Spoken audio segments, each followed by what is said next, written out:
আমার ভিউয়ার্স তারা কতজন আর্জেন্টিনা আর কতজন ব্রাজিল তা আপনারা কমেন্টে প্রমাণ করে দেন আর কি। আজ হয়তো ব্রাজিল মানে এক এক গোলে আপনার ম্যাচ ড্র করছে, বাট আমি দেখবো যে আর্জেন্টিনার লোকজন আসলে কি করে। আসলে এটা নিয়ে আসলে মারামারি করা কিছু নাই, যার যার ব্যক্তিগত পছন্দ আর কি।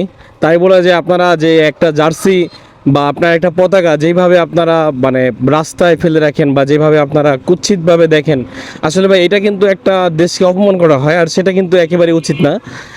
যার যার দল যে যে সাপোর্ট করবেন মন থেকে, আসলে এটা নিয়ে অত এক্সাইটেডমেন্টেরও কিছু নাই। তবে এটা কি যে একটা দল যখন যে কেউ সাপোর্ট করে তখন তার একটা আবেগের একটা স্থান হয়ে যায় ওইটা আর কি। তো ওইটা নিয়ে আসলে আবেগের বশত আমরা অনেক কিছুই করে থাকি, সেটা আমরা না করাটাই উচিত। তবে ব্যক্তিগতভাবে আসলে আমি CR7 মানে আর কি সাপোর্ট করি এক কথায় আর কি, মানে পর্তুগাল বলতে পারেন আপনারা। তো আমরা আসলে কি আমি আসলে ব্রাজিলেরও সাপোর্ট করি এক কথায় আর কি। এই যে এখন হয়ে গেল ভাই খেলা ভাই, যে ভাই আপনি ব্রাজিল সাপোর্ট করেন দ্যাটস আপনারা এগুলো বলতেছেন ভাই, ব্যাপারটা এরকম না। আসলে আমরা সবাই একসাথে এনজয় করি ব্যাপারটাকে, মানে খেলাধুলাটাকে আর কি এনজয় করি। খেলাধুলাটা রাখছেই কিন্তু আমাদের এনজয় বা মন ফ্রেশ বা এরকম কিছু অনেক কিছুর কারণেই হয়তো। তো এই বিষয়টা নিয়ে আমরা এনজয় করি, আমরা সিরিয়াস হব না বিষয়টা নিয়ে। আর সিরিয়াস বলতে সিরিয়াস মজা করব, বাট সিরিয়াসভাবে ঝগড়া করব না।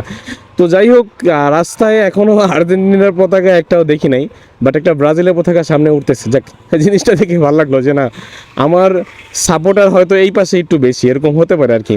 আচ্ছা, রাজস্থান এরিয়ার ভিতরে কয়জন ব্রাজিল আর কয়জন আর্জেন্টিনা সেটা না, সাভার এরিয়ার ভিতরেই আপনারা কমেন্টে জানান যে কী পরিমাণ ব্রাজিল আছে আর কী পরিমাণ আর্জেন্টিনা আছে, সেটা একটু জানতে চাই আর কি।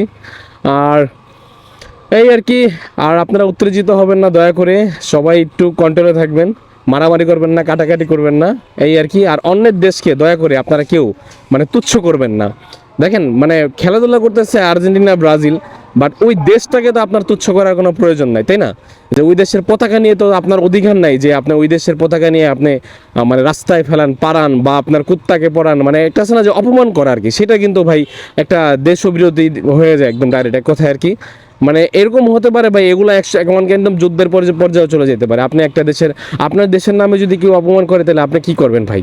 মানে আছে না যে বাংলাদেশকে নিয়ে যদি কেউ এইভাবে অপমান করে, আপনার তো অবশ্যই গায়ে লাগবে। আপনার তো বাংলাদেশের সবাই তো আবার চলে যাবেন আপনার আনন্দ মিছিলে, আপনার সবাই যে কেন করছে, যে আনন্দ মিছিলে না আর কি, সরি মানে মিছিলে চলে যাবেন আর কি, যে কেন এই কাজটা করা হয়েছে, তাই না? যে যুদ্ধের পর্যায়ে যে মাইরালামু কাইরালামু সব কিছু করে যাবেন, তাই মাইসের দেশটা নিয়ে করতেছেন, সেটা তো ওইটাও আপনার বিবেচনা করতে হবে, তাই না? ওই কয়েকটা খেলোয়াড় বা একটা খেলা নিয়ে তো একটা দেশকে অপমান করা যায় না, তাই না? এটাই হলো বিষয় আর কি।